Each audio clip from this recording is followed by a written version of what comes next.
morning, Okay, Sham. Good morning, Malar. Oh, you broke the pattern. Okay. Good morning, Malar Because in Kuala Lumpur. that's right. Today I cannot say KL is happier than Singapore. Cannot, huh? All right. I can't say that. Great. Yes, KL is not happier than Singapore, but we need to bring Oh, in okay. another country to bring in Correct. the joy Yeah, for there us. has to be correct. There has to be balance, right? And today is week 2 in our month of Break the Bias, isn't it? And our episode is called the one with the Break the Bias DNA. I had a laugh when I put that in, but it's so true. It's so true of Danish.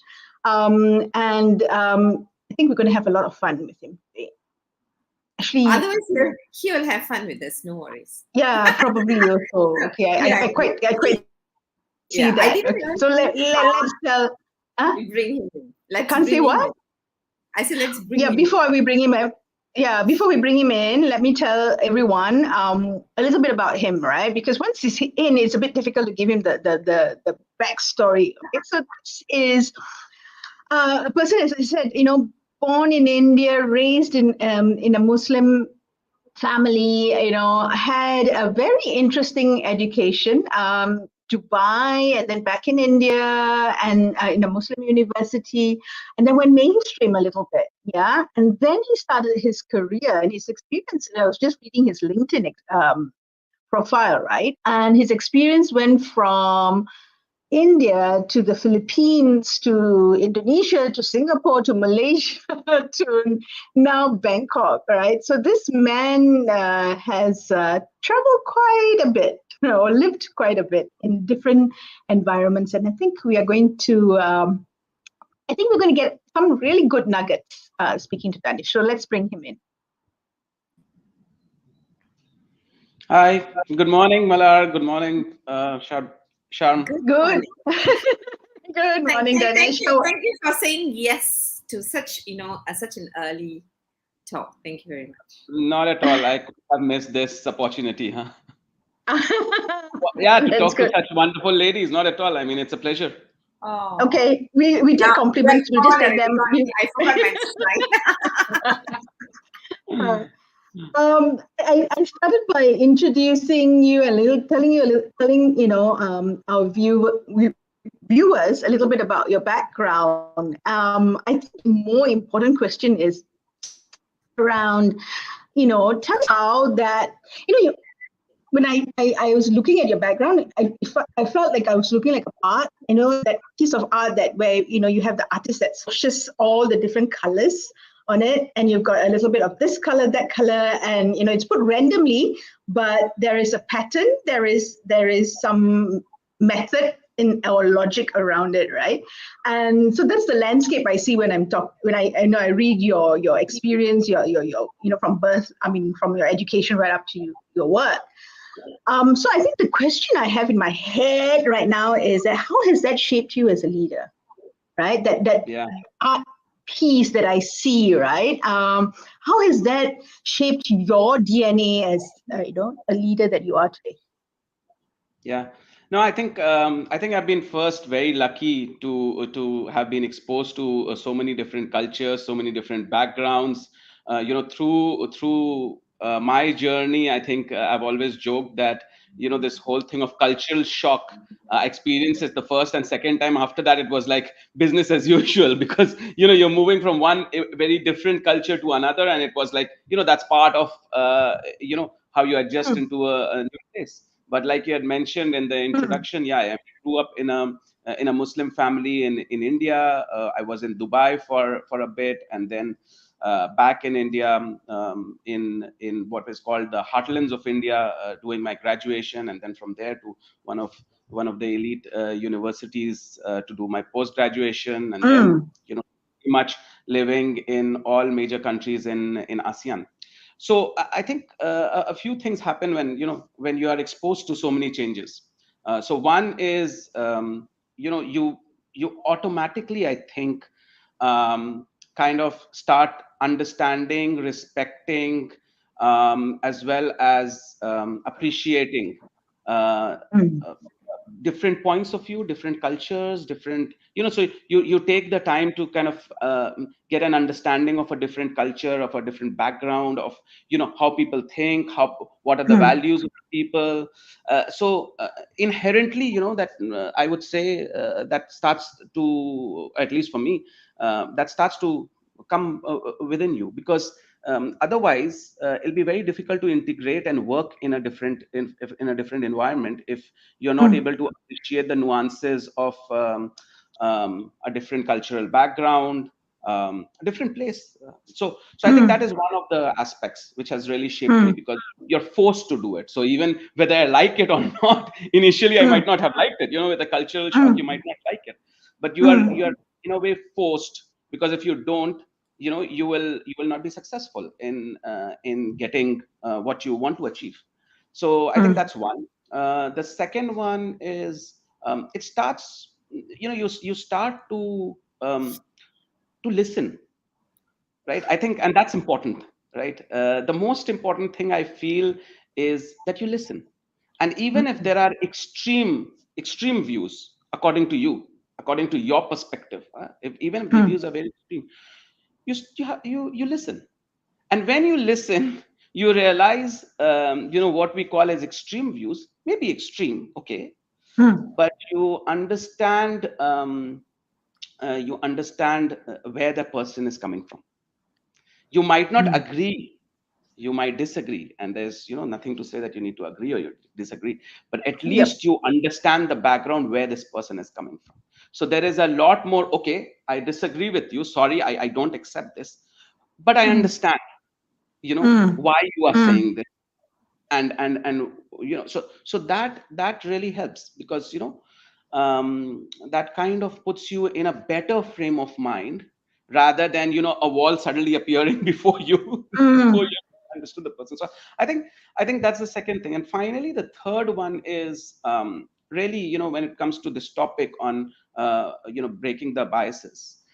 So if you are able to listen, if you are able to understand the different backgrounds, and I'm not just talking about women, I'm talking in general about any mm, biases that you may have, mm, automatically, you are able to appreciate the differences. And I think mm, that's what's important. You don't try to force people to become like you, because you mm, see the value that people start bringing in, rather than defining success, defining leadership, defining what is right and wrong in your narrow perspective or in a narrow frame. And I think that's what people mm, do a lot these days, which is they define success or define a certain skill, or they define what is right or wrong in a very narrow way. You start mm, defining it a little bit more broadly. So I think those mm. would be the three things I would say, which that I've been lucky to have lived across the world, and in different backgrounds, and that's how it has shaped me. I'm going to ask you, might be a personal question. So, how do you define success, Danish? What's I success think, to you? to be honest, success for me is to be happy. It's to be Mm, simple. It's as simple as that. It's just to be happy in what you're doing, and you need to mm, have a sense of fulfillment. Right now, what is happiness and what is fulfillment, again, mm, varies individual to individual, right? What do they feel is fulfillment? mm, I'll give you an example to kind of illustrate this, right? I was asked to mentor someone in one of the countries I was in, and this person was very good, and this person didn't want to move to the head office, because his career mm, could have really stepped up, and could have been a big step jump if he were to mm, move to the head office. So his line manager asked me to kind of mentor him. So I started mentoring him, mm, and then he goes, Nanish, I live in this community where I live with my family. Next door, my in-laws stay. On the other side, it's my parents. Every day I go, and there's a huge garden in front of the house. I go for a walk every day, and I come home. I'm able to play with my kids. I'm able to spend time with my extended family. I'm happy. mm, And you're mm, asking me to leave all of this and move to the head office. So why should I do that? right? Wow. Mm. And then I went to Mm. my to his line manager and said, if I talk to this person for any more time, you know what, I'll quit my job and go back to my family. So you know what, so again, it's so, that's so success so again, for me, success is about happiness and fulfillment. Mm. So, Sham, yeah, it's interesting because I listened to what you were saying about how you are, how you listen well, and listening is something we all hear over and over again.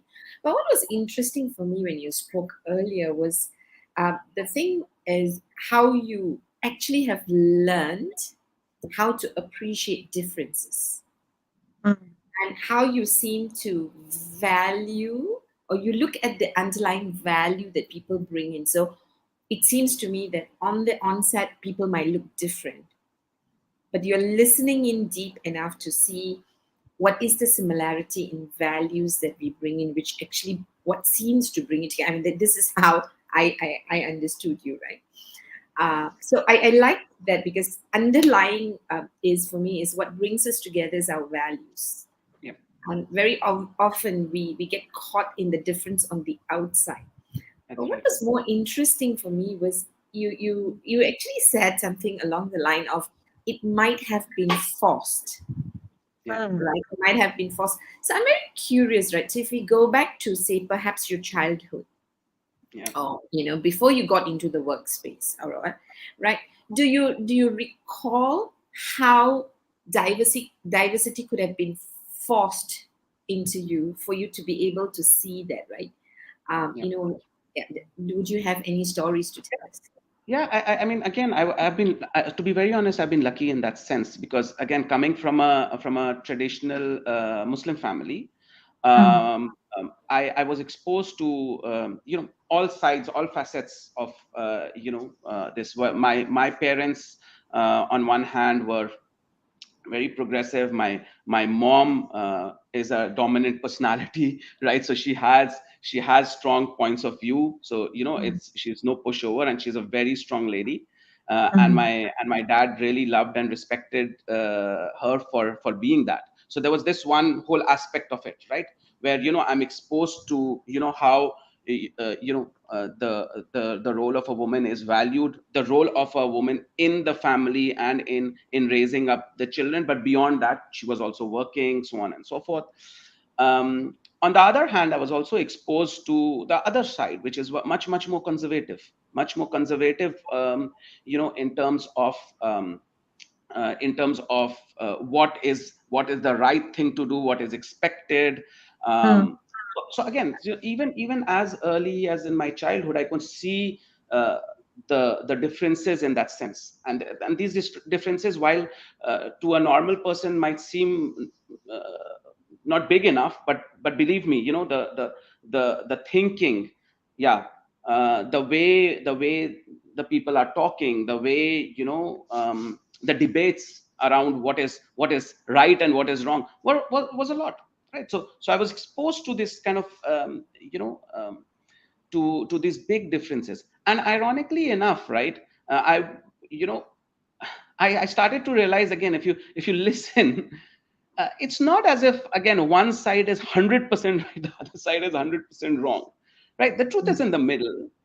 But beyond that, it doesn't matter who's right or wrong. What matters is that there are certain salient points which each one of them said, and if we were to appreciate those points, and if we were to take those on, Mm. suddenly you will find that the solutions are a lot simpler, right? And there is a middle ground. There is definitely a middle ground. The problem, again, going back, is listen, because while we think we are listening, like when you were talking, Malar, one way is I'm listening to you, but am I really listening to you? Or there is an answer forming in my head when you are asking that question already, or am I really listening to what you are saying? And then the answer kind of comes in. Many times, we are nodding the head, but it's actually something else which is going on in our minds. So yeah, Like I don't prepping know to if that ask what's answers. the next question I should ask you is what I'm doing right. So, so one of those things that I find useful is to write down the keyword so that I can think about it later, so that I can stay focused. But even then, you're absolutely right, right? Because the brain is just trying to move forward, right? Yeah. Which which is, I think, very important, because what you said was very interesting about, how in your background you've always had to deal with the questions as to what was expected Mm, and what is Mm. right. that's And right. that's, I found that so powerful, right? Because I think almost at every point in our life, in important choices, the noise outside can get into the voice inside.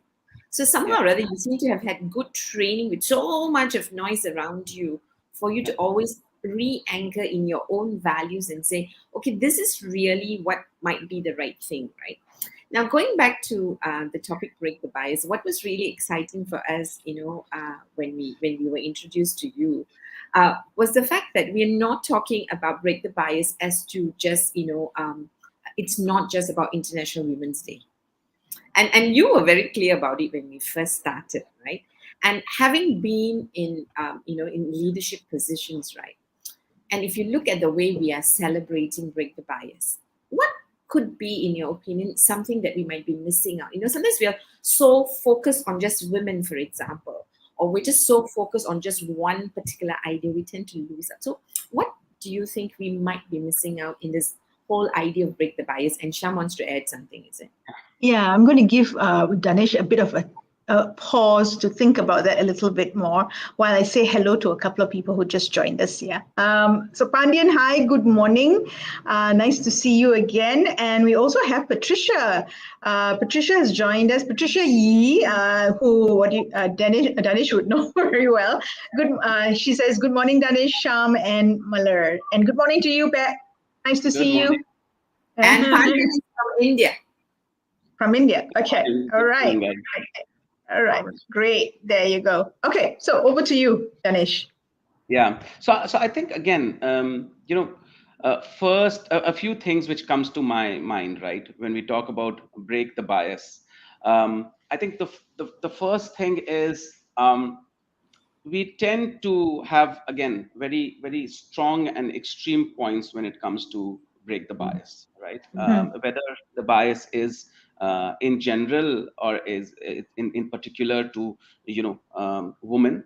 I think we have very extreme points of view and what needs to be done. I think what is really needed, the first thing which is needed is just getting an understanding, right, and a background on why the biases appear in the first place, right? Yes. Why are they biases, right? And what are those biases? Are those biases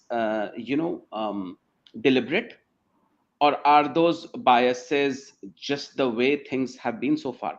And I know it doesn't, some people might say, how does that matter, right? If there's a bias, there's a bias. No, it does Mm. matter. It does matter, because the solutions that you will have to break the biases are very different, right? If you understand it's a deliberate, or is it something that we are just used to operating in a certain way. I can tell you for sure, even for me, as much as I'm not an expert in this, right? And as much as I would like to believe that I'm very open and I don't have bias, but I'm sure I would be doing something, right, which can easily be construed as being a bias, and it's not as if I'm doing it consciously. So I think that's really the first thing, right? The second thing would be, therefore, the solutions that we have to that we bring in to break the bias, right? So Mm, are we really forcing things down people's mm, throat? And what do mm, I mean? I'll give a small example, and again, that might be considered very controversial. So let's talk about women, right, and diversity in a workplace. So nowadays, what would most companies do when we talk about diversity in a workplace? The first thing they would do is, okay, let's look at our base of employees. How many employees are male? How many employees are female? Let's look at our leadership team. How many employees are in our leadership team? How many of them are males and how many are female? Okay, so we have 9 males and 1 female. Okay, so what's the next step I'll do? I'll get a female in. I mean, don't you think you are disrespecting the female by just doing that? right? By recruiting or by putting a person in the leadership position, by saying, the reason why I got you in this leadership position is because you're a female. I would be very offended if that happened to if that happened to me and I got a position only because of my gender.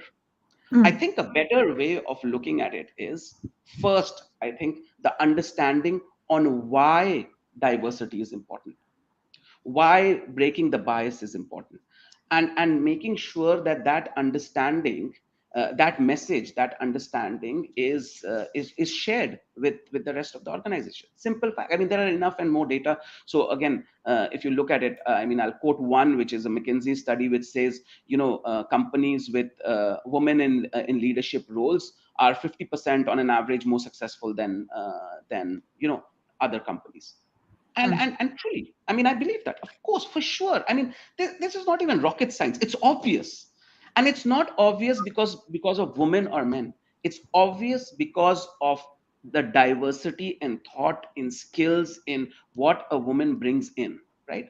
A man Mm, will never be able to bring that in, right? mm, And for that matter, same in terms of, when you talk about race, ethnicity, background, values. Of course, when you have a diverse group of people working together, and if they work well, the Mm. chances of success are significantly more, right? So I think that's the first starting point, which is, just understanding, why are we doing this? Why do we need women in the workforce? Why do we need women in leadership roles? We need women in leadership roles because there is a gap today that we have in terms of skills, in terms of thinking, in terms of, what a woman brings in, because we don't have enough women there, right? So the moment you bring in diversity of any sort, but since the Mm. topic is women, if you bring women in, you're actually, covering off, the gap that you had in certain skills, in certain points of view, in certain thoughts, da da da da da da. Yeah. So I think that's first. Then I think, even if you look at women, there is nothing called, woman and man. Every person is different. Mm. Individuals, right? Individual. Then you start looking at, okay, this is where my gap is. mm, Who's the best suited to fill this gap? Mm. And for all, surprise, surprise, there might be a man who might be able to fill it up, or the reverse, right? It could be all women and they are able to fill the. Okay, so how does it matter? So in Mm. my team today, my commercial team is, if I'm not mistaken, about 70-80% female, right? So one may argue that, okay, now I need to bring a male in. No, Mm. I need to look at it. Is the set of people that I'm working with covering all the gaps that I have in terms of skills, in terms of attributes, in terms of the thinking, in terms of all of it? If it is covered, great. Yeah. If it's not, then we need to bring in. So I think that's the second thing, which is, first one was appreciation on why we are doing it. Second one is the way we look at things. And like I Yep. said, the studies suggest all of it. So it's obvious. I mean, obviously it's obvious. Right. But just stating the facts is not enough. I mean, I read so many articles these days on break the bias. It's still about the same thing. Why is it needed? Because men and women are equal, da da da. It's important. No, that's not the reason. The reason is chances of success because of diversity of skills, and so on and so forth. So I think that would be the second thing. And finally, the third one, therefore, when you bring that person in, you know you are rewarding that person for what that person brings in, and not because that person is from a certain ethnicity, from a certain gender, and all of it. That makes the person more confident starting the role. So for the woman, imagine if she knew the only reason I'm sitting over here is because I'm a woman. How, her confidence level goes down the drain. You've Mm. actually just screwed her career and screwed her chances of success. You just did that. Yep. Versus saying, this is what you're bringing into the table, right? And this is why you are so important and so much valued and needed in this particular role. And then you see how things are so much different. Yeah. So I don't know, Mala, if that answers your your question. You It always does. answer my question and then give me more And questions. More questions to ask, and you give more, right? I think if I were to summarize your answer, the three-part answer that you gave, which for me, it's brilliant because I do, and I talk about communication and there's three parts, right? And the fact that you always think in pendulums, extremes, and then the middle ground, it's brilliant. But just going back to this answer, it's all about setting the person up for success. Yeah. It's how do we make make that choice based on what's right for the role and who's the best person who fits that role, right? And how do we set that person up for success in that role rather than and if you do it well the first time, then or in the onset, then it just builds up, Yep. as opposed to doing it because you need to tick a box, Yeah. or match something because that's what we claim to the world. That's what we put on our websites and things like that. And then after that, have to go and fight fires, Yeah. right? So sometimes And the obvious is not so obvious. no, and I even though you've Yeah. not asked me this question, but I need to complete the chain of thought because it's important, otherwise, people might misinterpret and misconstrue something, right? Mhm. So now, having said what I just said, it's still very important to understand what are the barriers a woman is facing, because they have a lot of barriers today which a male does not have. Right now, that understanding is very important, because you can just say, okay, I will leave it at the skill level and that's about it. I will not do anything to address the issue, but then you will not have enough women coming up, and then you don't even have a choice coming in. So I think at the entry level, or at what we call as the grassroots level, let's call it grassroots, as a term. So what are the barriers that the woman is facing today, and how can we help address those barriers? Now, those barriers could be because of just woman being a woman. She will give birth, right? I mean, so far technological advancement hasn't made man and woman so equal that suddenly men will start giving birth. I don't know about the future, but so whether we Right like it now. or we don't, whether how much of equality, we are different, right? Equal or no equal, we're different. So she will give birth. When she gives birth, obviously she will be, there will be a gap in her in her career. In that sense, she will have to go for a maternity leave. Now, the role of male and female in terms of raising a child is getting blurred, and which is great. It's no longer the responsibility of the woman to raise a child, but again, it's the choice of the woman. If she chooses to do that, who are we to say, hey, you know what, you should be focused on your career? No. If she chooses to do that, that's fine. My wife was working, and then she decided to take of course, because of the maternity, she took a break, and then she went back, but then she realized, no, it's not working out. I'm the bond with my child is not as strong as what I want it to be, and then she decided to pause again. Now, who are we to say whether that's right or wrong? It's a personal choice, right? And different, and someone else might feel, no, I can be able to devote enough time even while I'm working. So now, once the choice is taken, then they will, and they decide to be back in the workforce. And even if the husband is helping out, and even if everything is there, there is still inherent barriers. Who will take care of the child, right?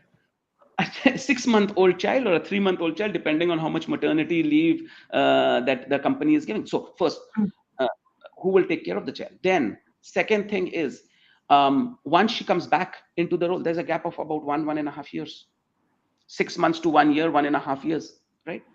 So I think these are issues which we need to address, and many companies are doing that. Like in Danone, we have the maternity leave, which is 6 months. We are also looking at, why is it only maternity leave? Shouldn't it be paternity leave as well? Because the role is of raising a child is not a woman's alone.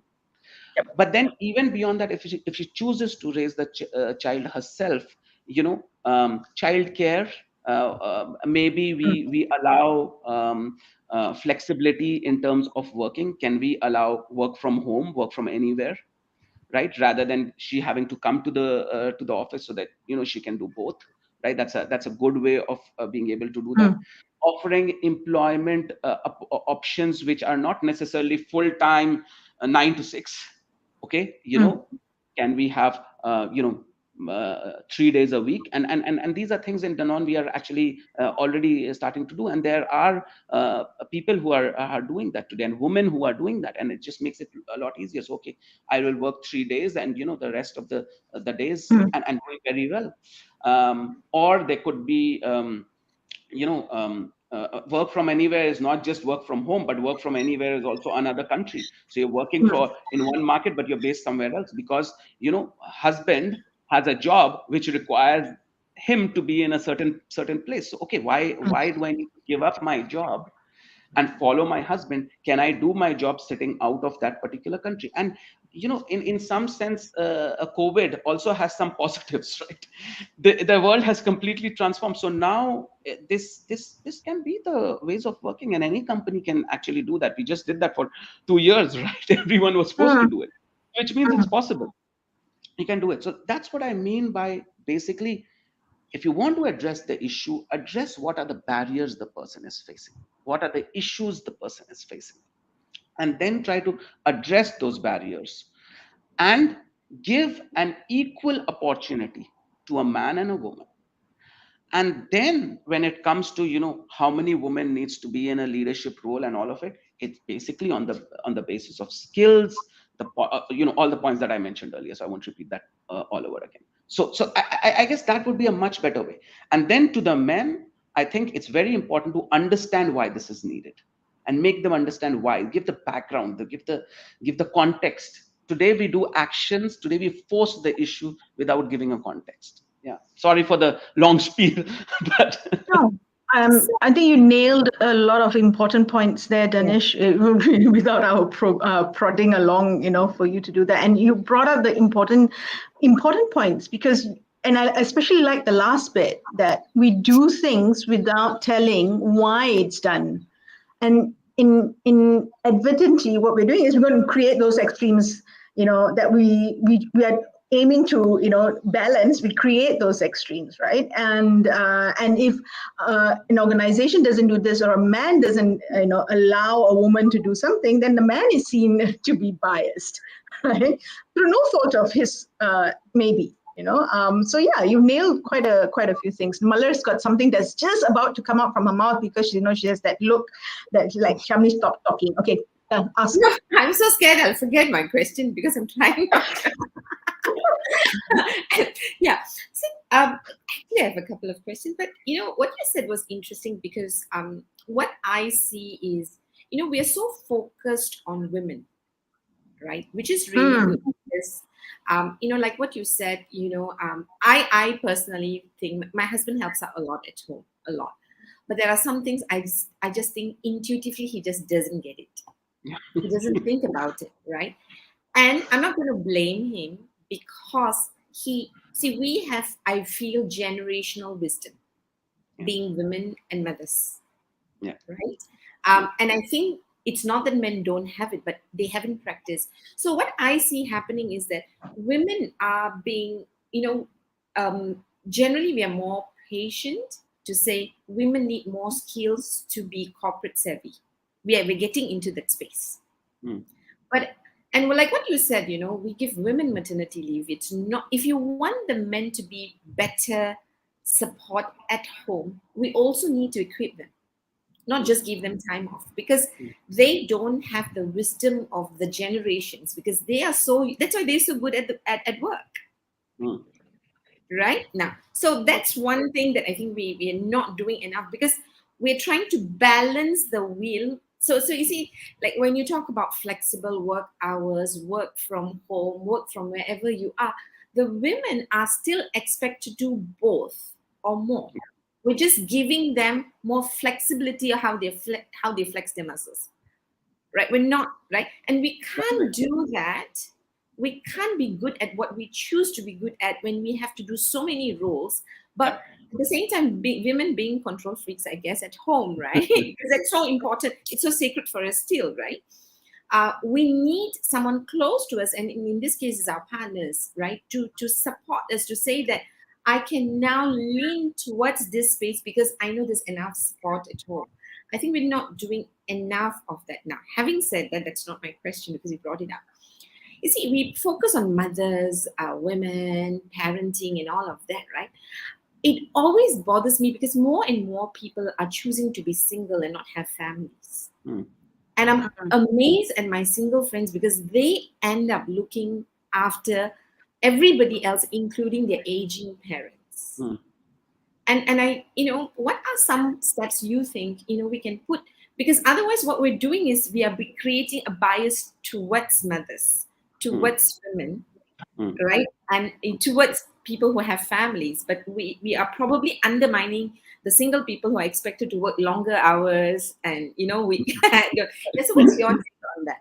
Yeah. So again, you're right. I mean, come to think of it, you're right in some sense. But the way I see it is, you need to identify what are the barriers a particular subset of people are facing, and the solution should be catered around that.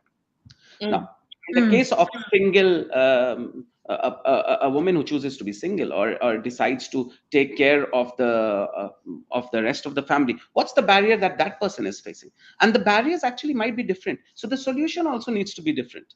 mm, It's not one solution for all, right? So in this case, if it is aging parents, maybe it is not so much of that this person needs to be working from anywhere. Maybe, I don't know, mm, but as an example, maybe it is more of, I need days off to take my parents to the hospital for the checkups, for the, so there again, the solution is not, it's not the same. Though what we offer as, work from anywhere and all of it in Danone is actually open for everyone, right? mm. So it's not just for that. So it's just to make sure that, there is no inherent biases which appear in, and people having this question on, oh, this person is getting special privilege, or so on and so forth. But still, while we offer it for everyone, I think for the subset of people, it's very important to understand what the barriers are, and Right. to be honest, this should be answered by the person and the individual, himself or herself, Mm, right? And then we need to have the solution. So the bigger point is not about work from anywhere, or about the solution. The bigger point is not the solution. Actually, the bigger point is, what's the problem? problem. Mm, What's the barrier? Because once we are very clear about what the barrier and what the problem is, solution actually is very simple. yeah, yeah.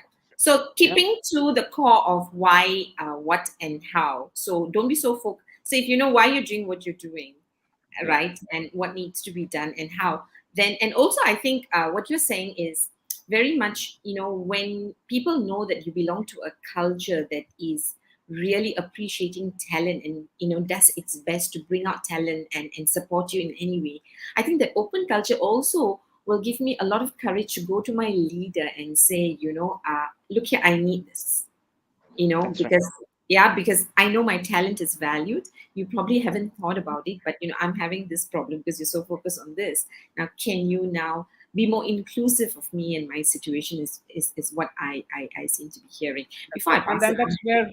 where, I think the point that Sharm was making earlier, which is, we need to be able to educate, quote unquote, educate, and give the context to people on, and make them appreciate what are generally the barriers which are facing. Generally speaking, again, it'll be very different for individuals, but generally speaking, because that's where the majority of the focus should be, right? Because if the person starts appreciating, oh, you know what, there is a genuine, barrier, genuine issue, trust me, I mean, there will be a solution. They will understand, they will relate to it much more. They can, again, back to my point, when you listen, you get the other party's context, where the person is coming from, and if that person is a true talent, is bringing something into, bringing something unique to the party, of course, there will be all the help and support. I mean, it's in the interest of the company itself, it's in his own interest if the line manager is a man, because at the end of the day, they are all working towards a common goal. Nice, nice. So stay open and listen. Sham, I know you're waiting, but I still have one more question. If not today, will be not a good day for me. One more question.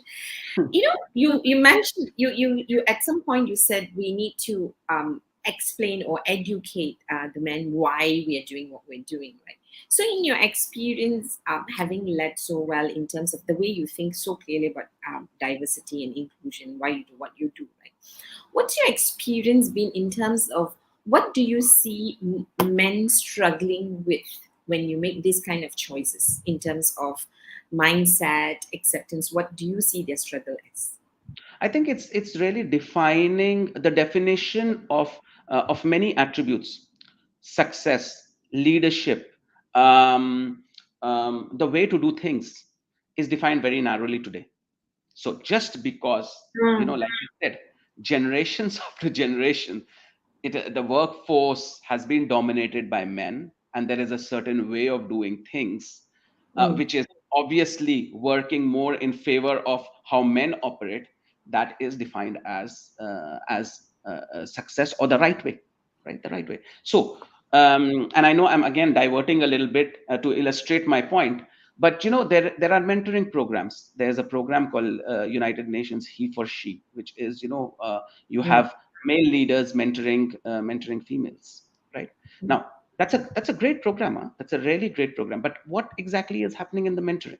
So in mm, the mentoring, are we forcing the woman to become like a man, mm, right? mm, Are we mm, defining this is the right way of leadership?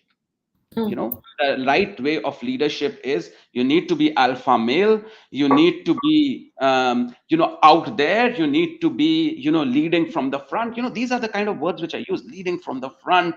You need to be assertive, you need to be. And the question is, why why is that important, right? Isn't that your way of, and again, it's not about right or wrong, but that's your way of leading. Now, that's not the right way of leading. That's your way of leading.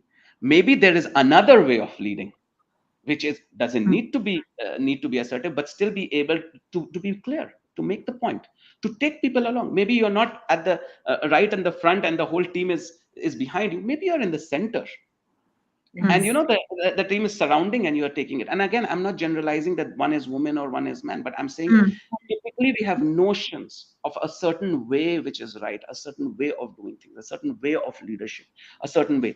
And I think that's where the bias comes in. Nice. mm, Because what's important is, how what's important is the result, which is getting success. How you do it, so long as, of course, it follows principles and values, and you're not killing someone, right? So long as you're within that, how you do it should be an individual's choice. So get back to my point on mentoring, for instance. Why are we forcing the woman to become a man? Because you know what, mm, the woman will never become a man, and mm, even if she tries to be, she will be second best. Because she is not a man, she'll always be mm, second best. So why are we doing that? Right? Why are we doing, why don't we, on the other hand, start off with, hey, what's your strength, what do you bring to the table, right? So these are things which you bring. Okay, now let's see, how can we take that and nurture more of that? How do we mm, leverage more on the strength, so that maybe there are some development areas, maybe there are some areas where you're not necessarily so good at, but you leverage your strength so much that those things become not important. Those things mm, are, uh, you don't need to, okay, you don't need to really pay all the attention to fix that. So there are mm, 2 points that I'm saying. One is, how do we define what is success and the right way of doing things, and leadership, so on and so forth. And then the second thing is, how are we coaching and mentoring also the woman, and the expectations on how you need to become. It should not be mm, on what has worked for you, it should be on what has worked for the woman that they have gotten here so far, right? And what is their inherent strength that they bring to the table. And back to my earlier point of, you need all of those for the company to be successful, and really leverage that. mm. Nice. You've done a nice summary and this of your time with us. I'm going to ask you the last question to just give Malar some time to think of how she's going to summarize this whole wonderful session. And I'm going to go back to your last answer, the last bit that you shared, that there's our notion of success, leadership, and the way of doing things, and our ability to coach and mentor, right? And so I want to take this, right, these two things that you said, and said, if you were talking to Danish 20 years ago, all right, around this notion of what's success, what's leadership, and that's the way of doing things, and this is how how would you coach Danish 20 years ago and mentor him? What would you tell him that he needs to think about as he's starting on his career as a leader? Yeah, I think the coaching and mentoring to myself continues till date. I mean, in no way I'm perfect. And each day I learn something new, and I realize, like I said, that inherently there's still biases that I have. Right, as much as I am very try to be open, and as much as I appreciate, but I still realize that sometimes, what, I'm doing something which goes against what I believe in. Right, but having said that, 20 years back, if I were to coach and mentor, I think I would not start with what is success and what is leadership and what is it's back to the same point. I won't start with painting a picture of success, painting a picture of what is leadership, the way to be successful. I would not start with that. I think I would start with the individual first, and what does the individual bring to the table, right? What is I would start with, what are your strengths? What do you believe in? How do you necessarily operate? How are you? Yeah, what makes you tick? What has gotten you here so far, right? And then I think that would be the starting point. And then, of course, I'm not, again, don't get me wrong, I'm not saying that there are certain qualities which are not important. Of course there are certain hygiene factors which are still important, right? Otherwise, again, I don't want to give the message that, okay, on this tomorrow I'm having a conversation with my with my direct report, and I go, this is an area you need to improve. Oh, but that's me. I don't need to, because I'm defining again. I'm like that. Yeah. It has to be a middle ground. You need to understand the context, right? So but again, it's really the starting point. The starting point is not by defining it ourselves. The starting point is from the individual and what they bring to the table, and then from there you try to see how can we groom, right? It's like planting a tree, right? Or when you're planting the tree, when you're putting the seed in, okay, if you expect that I'm putting an orange tree but it needs to be an apple tree, and I have to force it to make it an apple tree, you're not doing justice to yourself. You'll surely be disappointed. What you need to do is, I'm planting an apple tree, and I want the tree to be like an apple tree. It'll still be an apple tree. It'll never become an orange tree. But I will still need to make sure that, if it's going, it's bending down and it's about to fall, so I'll give the right support. If the soil is not right, I will put the right kind of soil. And so again, a lot of work still needs to be done. It's not just about leaving it and saying, okay, you can do what you want to do because you've been successful so far. So, okay, you can continue. No. You still need to do. But what you do and how you need to do needs to be tailored, and needs to be starting off from the individual, from the person himself or herself, rather than from, this is my way or the highway, right? So I think that would be the mentoring I would have given me 20 years back. I must say that whatever tree you planted, it's a flourishingly growing tree right now. You're very, very centered. You're very focused on what it is that's important to you, and that's brilliant. That's brilliant to see. And thank you so much for saying yes, as Malar said, and joining us. And thank you so much for your openness and your honesty and your trust in us, in sharing with everyone what makes you, Danish the leader, right? In Danone. Thank you so much for joining us this morning, Danish. Over to you, Malar. Mala, You're Yeah, thank you welcome. so much. yeah, thank you, thank you. What I loved most, I mean, there are three things that I'm supposed to summarize according to Sham. I'm going to try because it'd be very difficult to summarize it to three for the amount of stuff you've given us. But what I liked about what you said is, you say you stress a point of view, but you also make it a point to say, but when I stress this, I'm not saying this, because there are a lot of things that we're not talking about within the context of time, is what I really, really love. Because very often that's the misunderstanding in communication. If you're saying this, that means you are against this. It's not that. I'm just focusing on this context. So please know that I know there are other things that we're not talking about. And you seem to do that all the time, which I think makes you an awesome communicator, and especially in leadership. So thank you very much. So Sham, now assessment time. Whether I listen to so the three things that I took back, three major things, is that I think, firstly, I think as a leader, it's very important that the leadership role is to bring the organization to success, right? So which means that, and the only way you can optimize the success of an organization is by the talent that you have, the talent pool, which is why we're talking about diversity and inclusion. So that's the first thing that I took, which is why you are very focused on bringing what the organization needs and what the individual brings, the talent they bring together. And you're very focused on why we're doing what we're doing, what is it that we want, and how we do it. And you're very focused in both ways. So what I liked is that, it's not one way, it's for the organization, for the individual. Let's bring that together. The second one that I absolutely love, I think, which we tend to miss out, is the idea of right and expectation, right? Mm. Doing stuff that is right requires us to be centered in values, both personal values and corporate values, which is what you're bringing up, right? You have your personal values, and you stand tall for your organizational values, and you allow individuals to bring in their own personal values by listening into them and figuring out the fit. I think so. It's very value centric, which is why I think diversity and inclusion becomes a lot more normal and easy for you, because you're listening deeper, not at the Mm. surface, right? And finally, I love the bit that you talk about success strength, because for me, that is authenticity.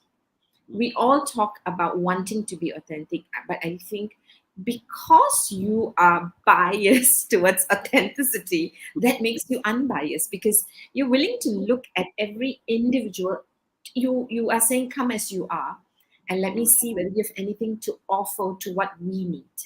And that's a lot of respect for authenticity. So those are three things that I took, Sham. I hope I passed the test. So Danish, thank you very much. I will tell you the other 7 things that I learned from you in a mail. Thank you. No, thank you. It was really a pleasure talking to you guys. So seriously, it was really a good 1 hour that I spent with you. I would just close with one thing, sharing one thing which I really believe in, and I think maybe in some sense it's linked to the context, which is we should always think from the head, execute from the heart. I think that's really important in whatever we do. And typically, what happens is we just do the reverse. We think from the heart and we execute from the head, right? So, always we need to be very objective in our thinking, very objective, very rational in our thinking. But in how we do it, that's where the empathy and everything else comes in, and how it can be support the people. So I think that would be my kind of closing words, and it's not just relevant for this topic, but in general. But yeah, it was really a pleasure talking to you guys. So thank you very much for giving me the opportunity. Thank you, Danish. Thank you, Danish. I Thank you. On that note, what a better close than that? I think less is more in this instance. Thank you very much, everyone, for joining us this Thursday morning. We have another guest on next week, and we will speak to Amelia Susanto. And I hope you'll see you on Thursday morning next week as well. All right. Thanks, Muller. As usual, great summary. Patricia Yee said also great summary. So, yep. Thank you. Bye, KL. Bye, Singapore. Stay happy, because I need some parts of your happiness. Okay, bye. Thank you, everybody. And I just feel not right, because there are some people who have come in which I Mm, address, right? So I think there was Sangeeta. Hi, Sangeeta. Sangeeta joined us. Thank you, Sangeeta, for joining us. Luis Moraes also joined us. Have I missed anybody else? So I see Yeah. something. Yeah. So thank you for joining us. Hope the conversation was useful. Till we meet you next week, Thursday at 8. And we're going to meet an exciting woman, Emil, from Indonesia. And so we look forward to that. Till then, Singapore, stay happy. Bye.